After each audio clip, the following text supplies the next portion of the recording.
Мы минируем, а пулеметный огонь по нам строчит. Степан Перфильев – ветеран Великой Отечественной войны. При наступлении на Берлин он получил осколочное ранение, попал в госпиталь и в 1946 году отправился обратно на родину.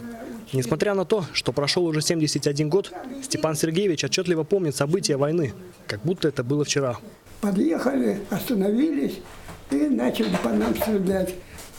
Это хорошо, что так мякоть ранного бедро. А то бы дело плохо было, там остался бы. Сегодня, в преддверии 9 мая, Степан Сергеевич получил небольшой подарок – набор конфет и букет цветов. Последние 5 лет в России проводят акцию «Ветеран живет рядом». Активисты приходят к ветеранам в гости и вручают им символические подарки. Участвуют в благотворительной акции и федеральной службы. Вот эта акция, она была посвящена 70-летию Победы. Вот 5 лет прошедших мы работали с этой акцией и продолжаем также. Уже идет и началась подготовка к 75-летию Победы. Сегодня в Якутске осталось 118 ветеранов Великой Отечественной войны, непосредственных участников боевых действий, и каждый из них получил подарок. Без внимания не остались и ветераны тыла, которых только в строительном округе столицы около 400.